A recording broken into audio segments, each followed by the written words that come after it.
All right, team. We are back in the Fireside PM podcast, and I have Nancy Chu on the show. First time that she's been on the Fireside PM pod. So, welcome to the show. And how you doing today?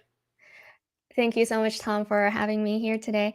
I am excited and also nervous for this live stream. Why is that? Um, well, PM interview is just a topic that I talk about every day because I now do this for a living, but it's Hmm. different when I am being interviewed. You're being interviewed about helping people get interviewed. Yeah, Yes, it's a it's little. it's a different feeling, and I also love your introduction because you said, "Hi, team." I love that. We're Yeah, a team. Yes. yeah. I feel like the audience here, like we're all PMs trying to build cool things and have an impact. And any way that we can trade notes and help each other out, it's good for the world. Absolutely. So before we get into the interview stuff, first of all, like you should feel very cool and calm in that. I go into these conversations knowing there's like rarely one right answer to anything. So it'll be fun to just get your perspective and hear about some of the things that you've observed. Yeah. But before we do that, why don't we just get into your background a little bit? Sort of you weren't born as a PM coach. Like what was your journey to where you are now? I didn't consider this journey as my journey until it happened. It kind of just one thing led to another. I thought that I would stay in big tech forever. I thought I would climb that ladder. I Hmm. thought I would become a VP one day. I thought I would be a CPO one day. I never thought that I would start a business. I never saw myself as an entrepreneur. And so now, being the owner of my own business, this is a completely unplanned thing. But Mm, life is kind of like that sometimes. yeah. What do you like most about the current gig, and what do you miss most about the badge in, badge out kind of traditional PM jobs? What I love is the feelings of freedom and feelings of fulfillment and the feelings of emotional connection that I now feel with people that I'm working with. And it's 10x, 100x more than how I felt before. Yeah, That's what I love about it. yeah, yeah. And what do you miss about the old jobs? Well, the old job, let's talk about what a job is. You show up, well, first you get hired, and then you show up, and then the paycheck will just come, Hmm. assuming you stay in the job. So that's quote unquote stability and the predictability is kind of what I miss. Hmm. Um, it's just a different lifestyle now, and I lived the old lifestyle for almost 20 years in corporate America, and that's a lifestyle that is still very much embedded in my muscle memory. So now Hmm. I'm living a very different lifestyle, but I found a way to make it kind of predictable. I have a routine. I still go to work Hmm. and I still leave work. And so now it's not that different. Yeah, and you were at some pretty kind of iconic places, notably Facebook. I was there for a long Um, time. Yes. yeah, I never worked there. There was definitely some cross fertilization between Google and Facebook. Mhm. Um, I did notice that in the last, call it 5-10 years, it was harder to have people cross back and forth. Like there were a lot of Facebook hires that were stars at Facebook, and then they come to Google, and then they wouldn't be, and then sometimes go back to Facebook, and then vice Yeah. versa. They're like Yeah. top Googlers that would just you know wouldn't work out for them I at noticed that Facebook. too. Yeah, what was going on there? I felt like we were drawing from similar talent pools. Yes. Why was there? What did you notice? What I've noticed is what makes you successful at Meta is not necessarily going to make you successful at Google, Mm-hmm. and vice versa.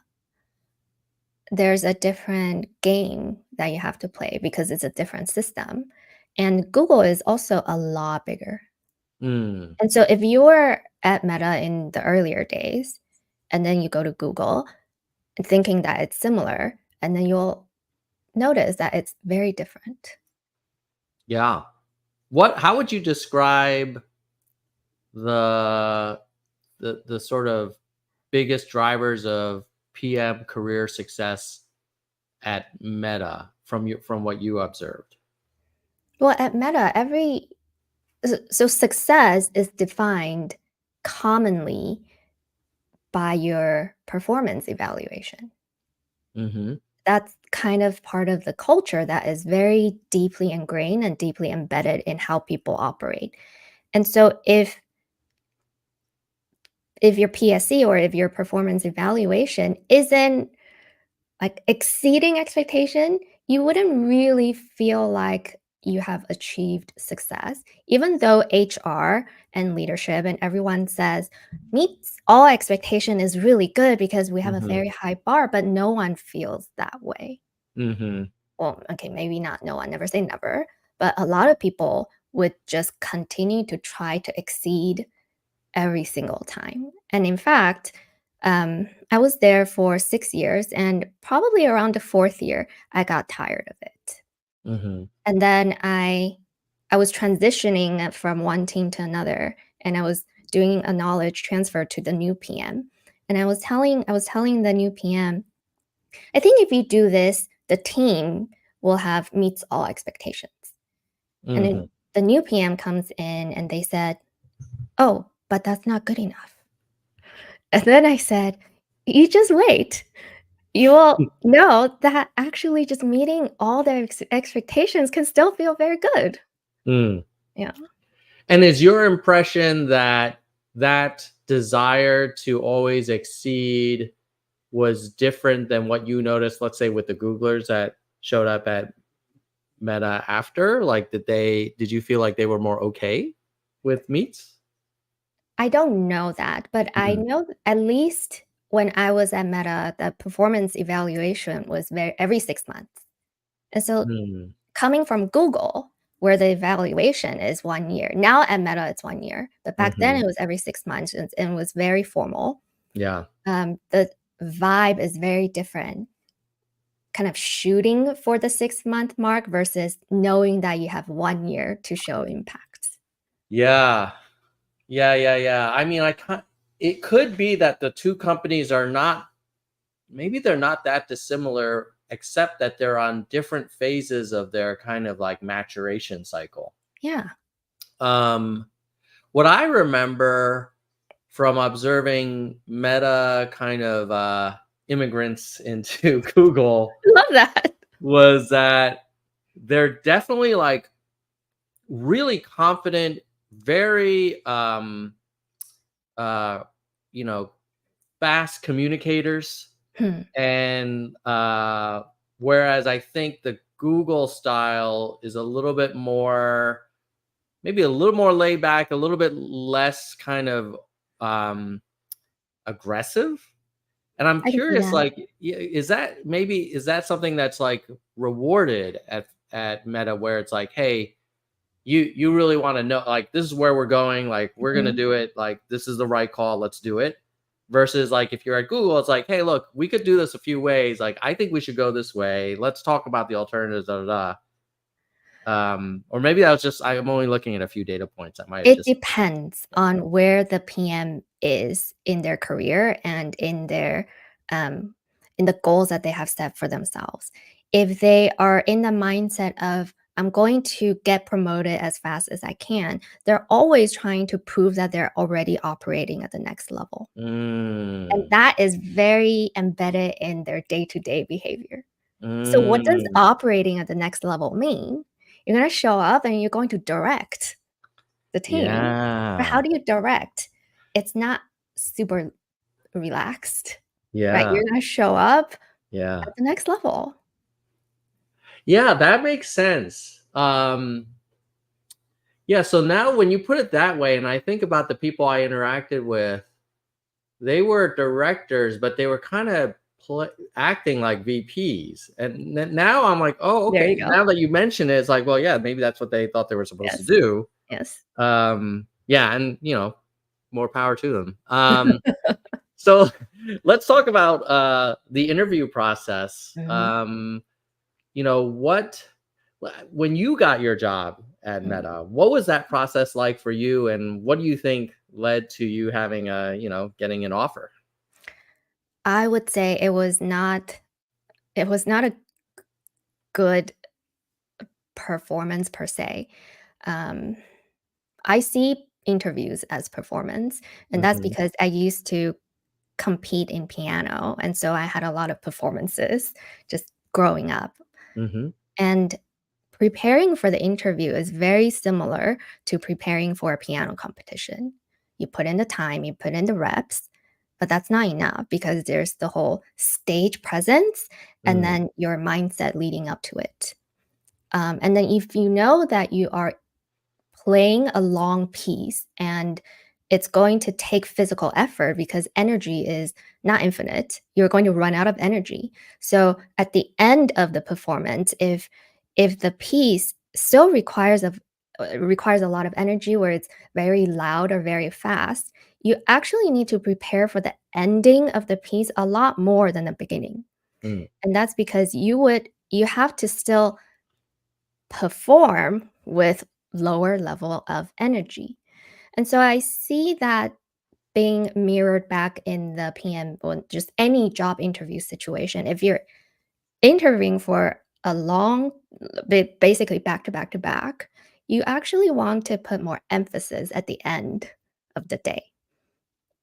That is where you Oh, need to be a lot better than the beginning. So looking back, interesting. I didn't do very well because I got down leveled.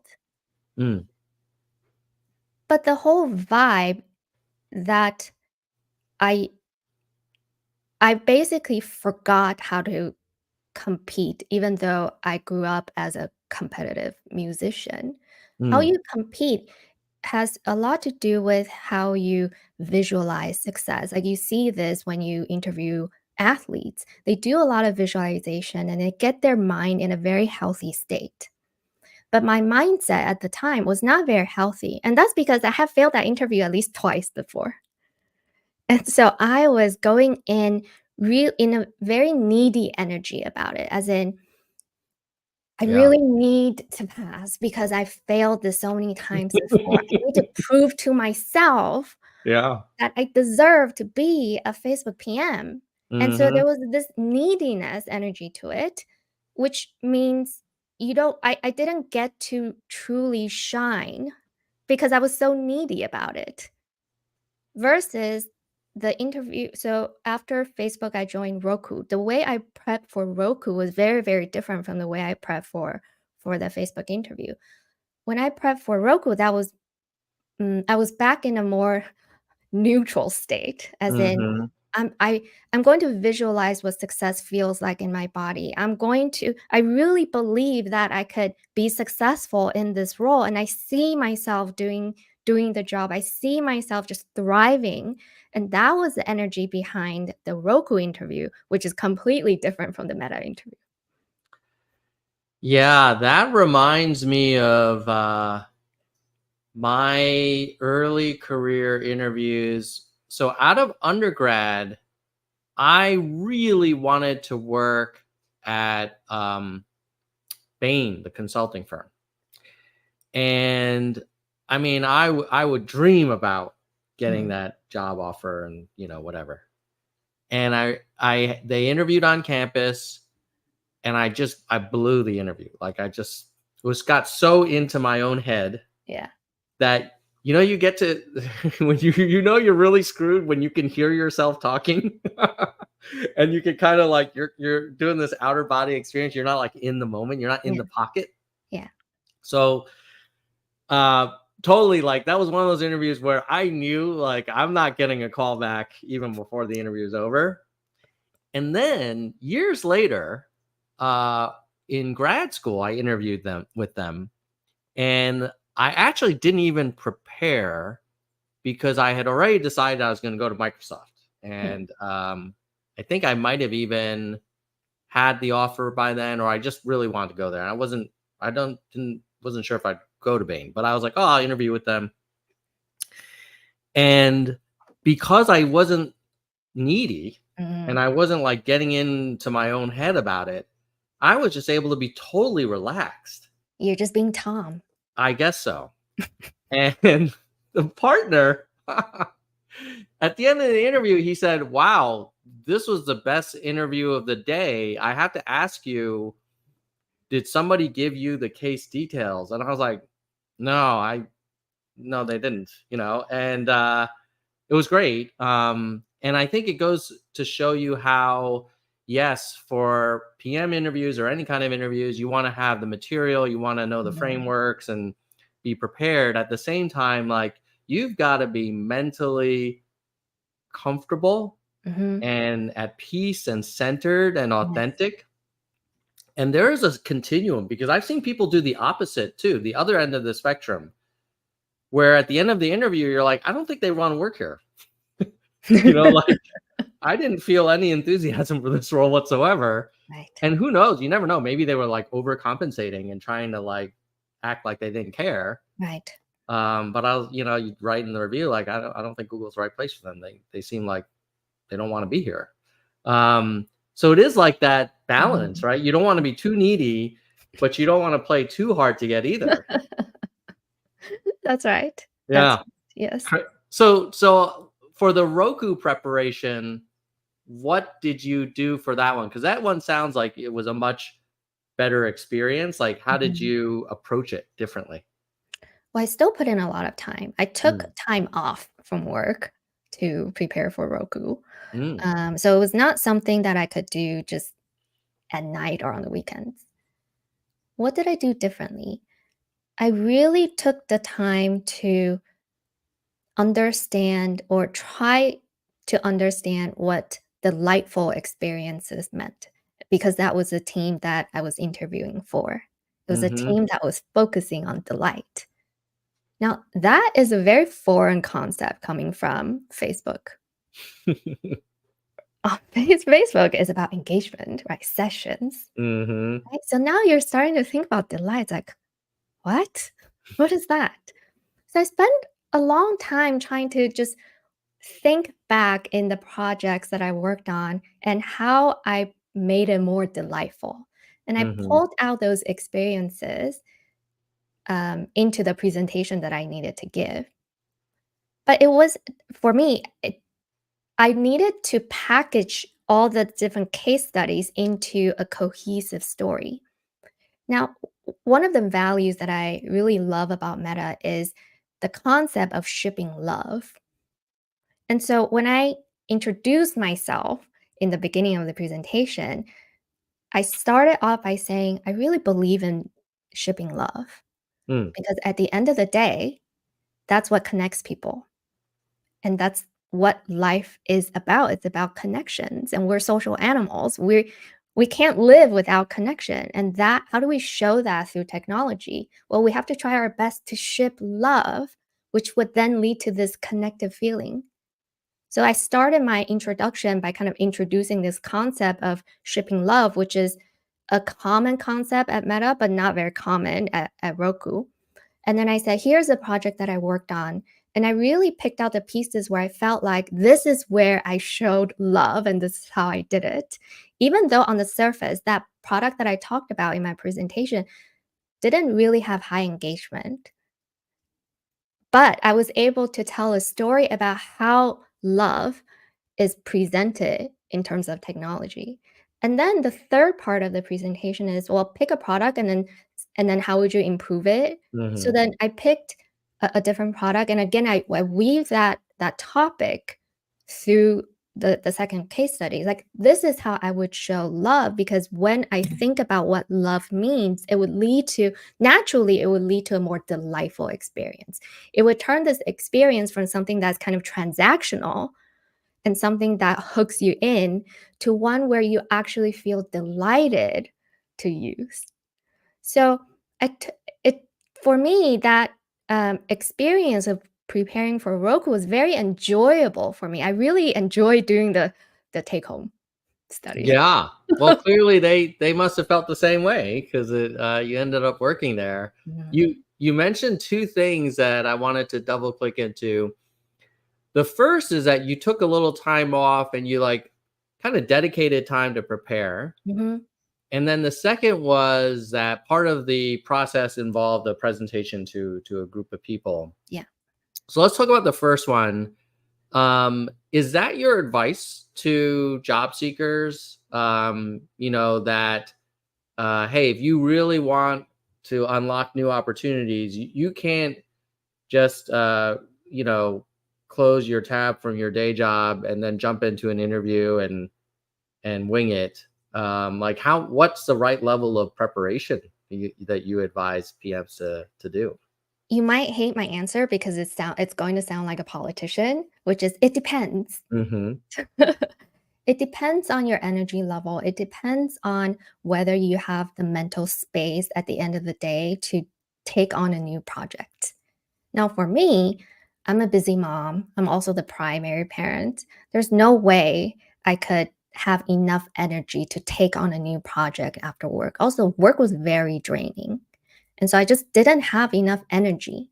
But Hmm. let's say if I had more energy and if work wasn't that draining or if I just have a lot of space, then I wouldn't need to take time off. So it depends.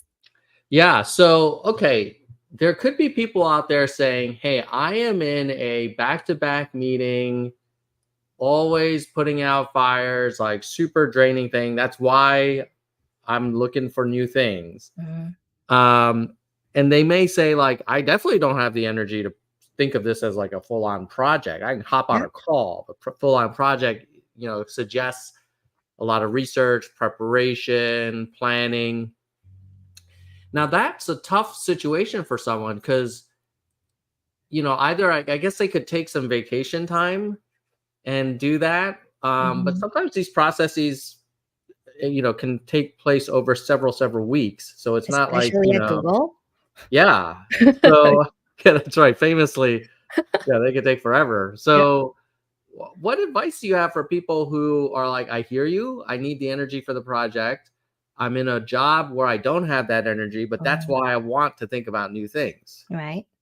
Is the advice to unplug completely and, go on a gap year or what? Oh, I love that. I wish I went on a gap year. I guess I kind of did with my business. Anyway, my advice is to really think about what is important.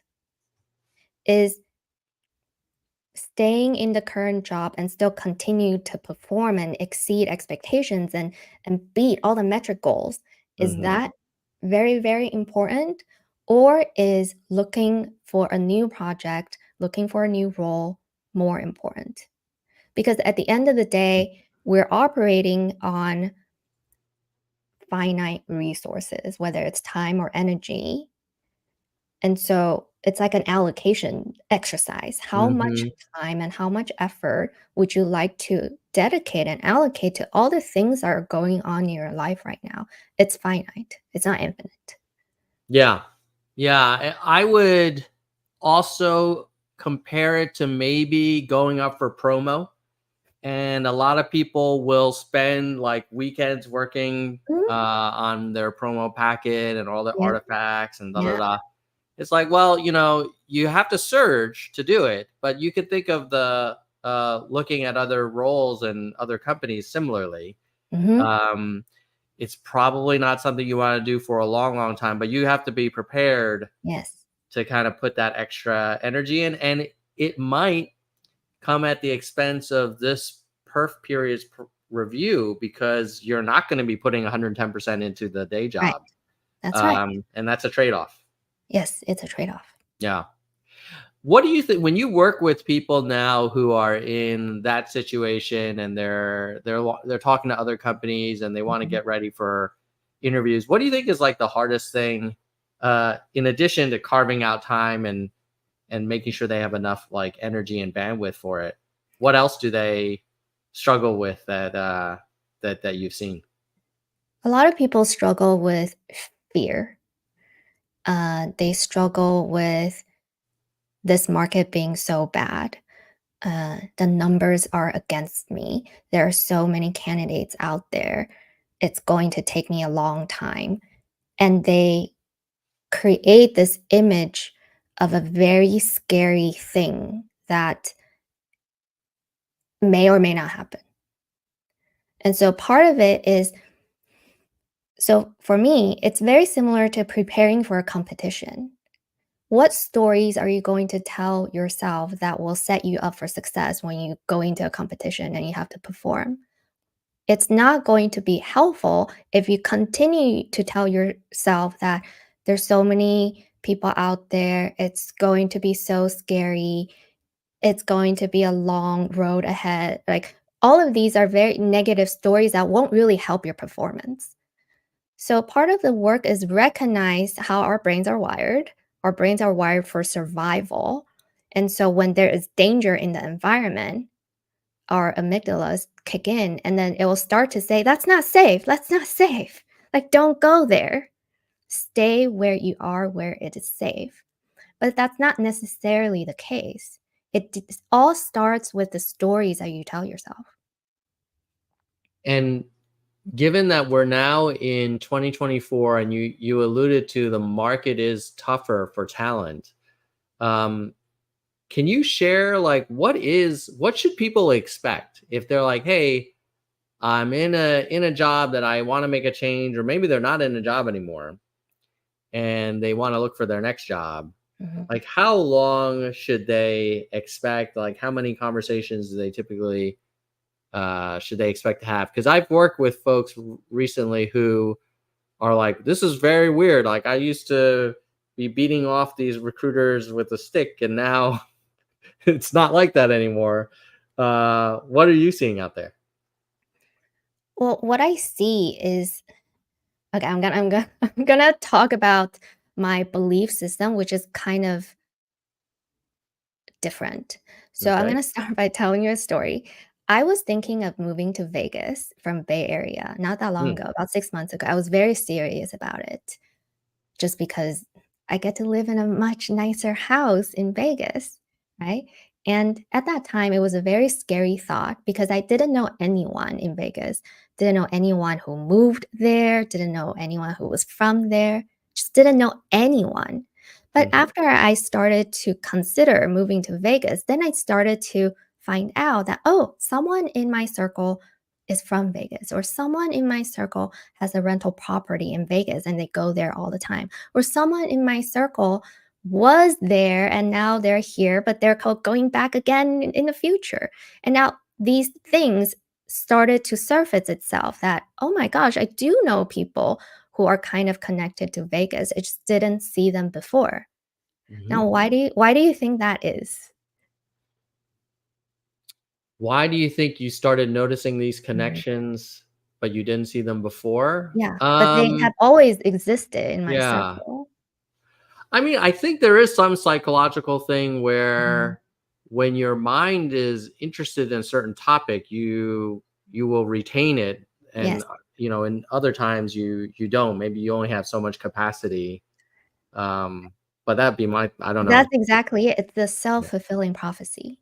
So Mhm. once I put my focus on this thing, I will start to see it in reality. It doesn't mean that these things that I see now didn't exist before. Now, Mhm. what this means that when you focus on an idea, when you focus on a topic, you will see it play out in real life. And so, if you want to see something, you need to focus on it. If you focus on the thought that there's a lot of competition, that numbers are against me, that this is Mhm. going to take a long time, that is what you will see. Yeah. But if you focus on another perspective or another outcome, which is this gets to be not as scary as other people have said it to be, or this also gets to be kind of easy or easy flowing, or I'm going to have a lot of really enjoyable conversations with strangers from different companies. That's what you'll see. And have you noticed that when your clients embrace that kind of mindset of Mhm. abundance and possibility, do you notice like the results are different? Yes, because now we're starting to see evidence that Mhm. will support a new belief. And once you have a new belief system, it is a very positive flywheel effect. You would feel more energized to prepare for the next job interview. You would probably still get triggered once in a Mhm. while, but you would be able to move through the trigger a lot faster than before. So let's say if some interview result or some interviewer triggered you, and maybe the old version of you would take 2 weeks to recover from it, but this newer version of you with a different belief system probably can move through that trigger in 2 days. And then you're back to your normal self where you could really let yourself shine and thrive. Yeah. I love it. And I think that also comes through in the interviews where, people like to be around positive Mhm. people. And if you're emitting this kind of desperate negative energy, Mhm. like it may not, that's probably going to be noticeable in some way, Yes, even at the subconscious level. So, definitely. yeah. Now, you talked about presentations, Hmm. and I'm curious to get your thoughts on how you advise people to prepare for those, because those presentations are not like normal presentations. It's not like an exec review presentation. It's a different type of presentation.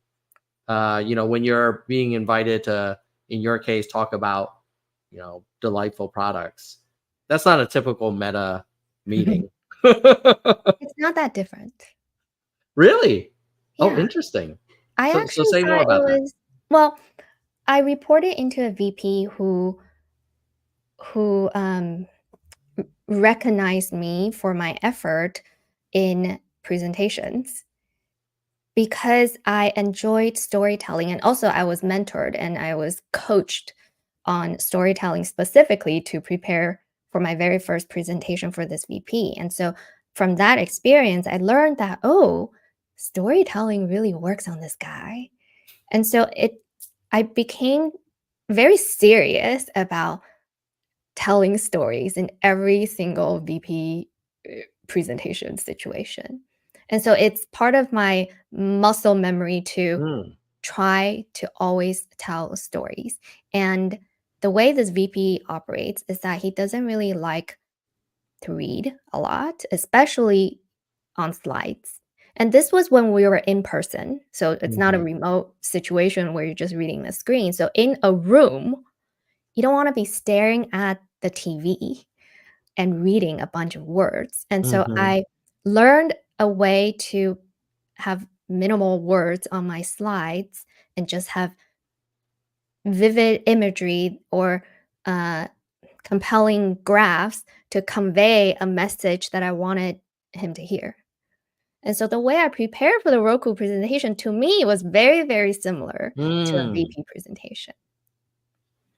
And when you use the term storytelling, break that down for people. Like, what's the difference between a presentation done by a PM who's done a lot of homework, who has a good analysis and recommendation, versus a PM that's a really great storyteller?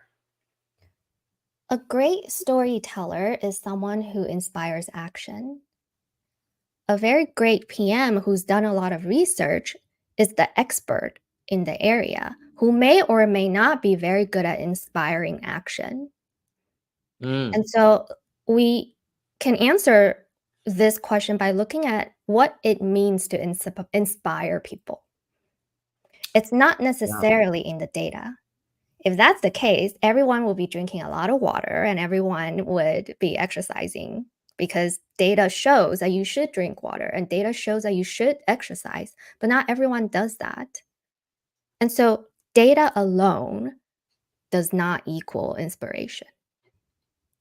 And what would be an example that you could share where storytelling went beyond the data and really inspired action? So I was working on this internal tool when I was at Facebook, and it was an app that helped people find out when the shuttle schedules and the pickup locations. And so if I were to inspire people by showing them data, then I would say if you don't take the shuttle, then there will be a lot of cars going to the Facebook campus, and the city of Menlo Park would fine Facebook for not controlling the number of cars on the street and creating a lot of traffic in the Menlo Park um, area, and then wear and tear on the roads. And Mhm. so the city would come and fine Facebook. And so we need to help the company and not drive alone. Like Mhm. that is a very data driven approach. I'm Mhm. showing you data. Look at all these cars that are coming in, and then Facebook will be fine. And that's not good. Let's be good, better citizens. But a slightly different approach is there's a technique that is called you want to see if you could treat the audience or the end users as the hero of the story that you're telling. So, hero of the story is like, Shrek is the hero of the story. There's a goal, and then he goes through struggles, and then in the middle of the story, he meets allies, and then together they beat the villain, and then he marries the princess, and happily ever after, right? So Shrek is a hero of the story. Now, Mhm. most of the time, people would consider themselves as the hero or the product as the hero. So the product will save money for Facebook, or the product Mhm. will remove the number of cars on the road. But the hero in this case should be about the end user. So how do we inspire them to take the shuttle that may or may not really work for their schedule? So we could paint a picture and say, perhaps you are a busy mom, or perhaps you have a lot of responsibilities day in and day out, and driving on this crowded road every single day would just very likely drain your energy by the time you get home, because on average the commute is probably 1 hour if you look at the entire Bay Area from North Bay to East Bay. Maybe 1 hour is Mhm. average commute time. Now, let's look at your energy level when you get to work, and then you have a draining work day, and then you get home. You're probably drained, and then you feel all kinds of guilt because you can't be there and be there for your kids because you're drained. And at this time, you're really questioning whether this lifestyle is what you thought it would be. And you're in this really interesting mind space where I get to work for a really great company, but I'm kind of feeling miserable on a daily basis. Like something is not adding up. But what if there is a way where it could help you preserve some of your energy? Because when you're not driving alone, you get that time back for yourself. You could use that time to check email. You could use that time to rewind. You could use that time to meditate because you're not driving alone. And that is 1 hour of commute every single day back to you, or giving time back to you. Now, most of the other apps would probably take time away from you because they want your engagement. But this is another tool where you'll actually get time back, and time is finite resource. There's nothing more precious than getting time back to do anything that you want to do. So here's another path. Do you want to try it? I love it. Yeah, I initially in your first example, I felt like, okay, yeah, let's look at the data and we'll figure out and we'll avoid fines and there'll be these Mhm. ancillary benefits. I think your second approach made me much more leaned in, like let's make this happen versus like let's solve this problem. Yeah, um I'm guessing uh you kind of want to have a little bit of both, right? mhm, If it's absolutely. right, so you want to have some backup Yes, slides and some charts and things too. absolutely. Yes. Hmm. And is that advice that you give to people for their PM interviews, so that to be a storyteller Mhm. also, versus just cracking the case, as it were. Yes. Yes and yes. So storytelling works in product sense questions, storytelling Mhm. works in execution questions, believe it or not. Storytelling definitely works in leadership and behavioral interviews. Yeah.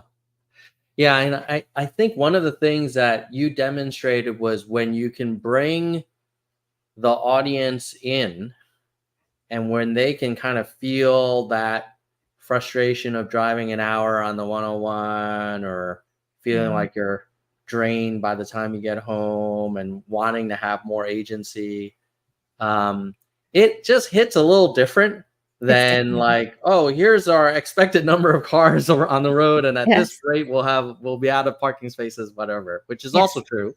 It's also true. um Yes. yeah, yeah, yeah. This is great. I know we're a little over time, but I want to just ask you a couple of final questions, and then also get a sense from you, like how people can hear more from you, and where they can learn more about what you do. But maybe my last question on the topic of interviews is, if you were talking to someone who said, "Hey, um, I haven't interviewed for a few years, Hmm. and now, but I've been a great PM, and I've gotten Mhm. great reviews. I was promoted, like I'm a top performer. So I'm going to start interviewing in the next few weeks." What kind of high level advice would you give someone like that? Allocate more time. Mm, It's the same thing as preparing for competition. yeah. Yes, you've been doing the reps. Yes, you've been doing the actual work. Yes, you have craft. All of that is really good. But to prepare for competition is a slightly different exercise that you have to do. And so Yeah. let's not try to wing it. Let's try to actually win. Yeah. Yeah. I think that makes a ton of sense. And I think part of it is because the skill of performing well in the PM interview and recruiting process is related to, but different than Hmm. the skill of launching and landing features that have big impact. Hmm. And it might be that you are doing the latter great.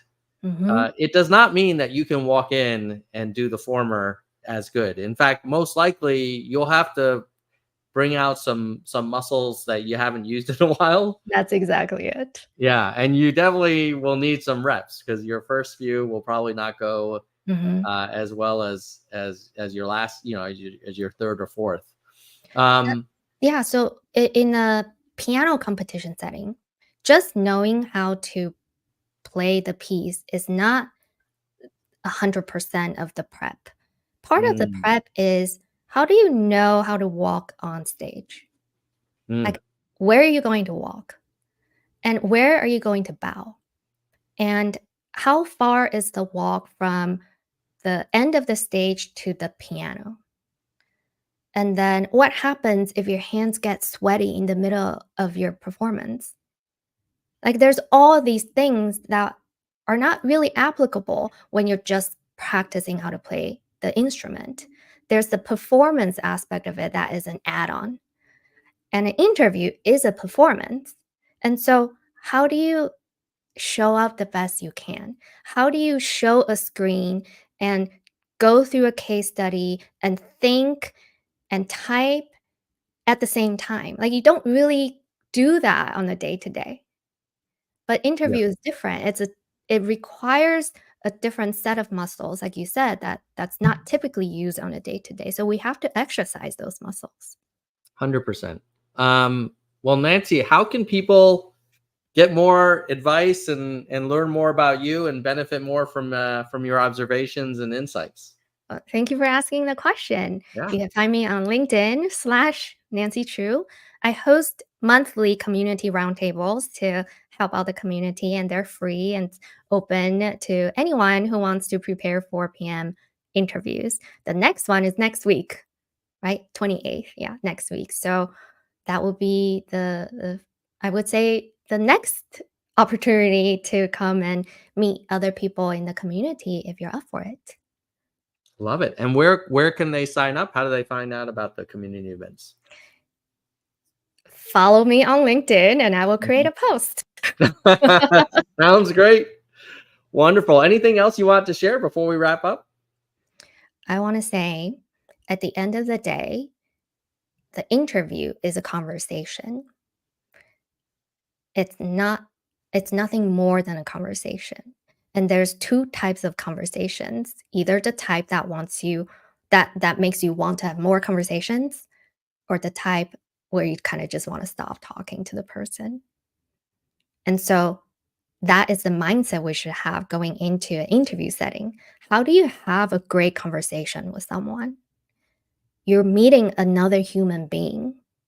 So it's not a robot that you're meeting, right? It's also not necessarily a judge that you are like kneeling down in front of. It's just a conversation, and the goal that we could set for an interview is to make sure that this conversation goes well so that you'll want to have another conversation and eventually it would lead to a job offer. But let's prepare our nervous system and let's not create stories that are bigger than what it actually is. At the end of the day, it is a conversation, and think about how to connect with another human being such that they'll want to have another conversation next week. Love it. That's great advice, Nancy. Thank you so much for coming on. I'm going to let you go and then I'll share some closing thoughts and then we'll wrap up this stream, but it's been great having you on. You're great. Thank you so much and take care. Take care. Bye. Bye. All right. Nancy Chu, follow her on LinkedIn. Always thought provoking. I had the pleasure of being on her show previously, and it's always fun trading notes. It's also interesting because Google and Facebook, they've always been kind of these cousins, and I always like trading notes and understanding like, well, what was it like over there? Some thoughts for you all from my perspective on interviews. So the first one is I think I will absolutely plus one this notion of think of it as a conversation. Think of it as an opportunity to talk about stuff that you're really excited about. And the more relaxed and authentic you can be, the better.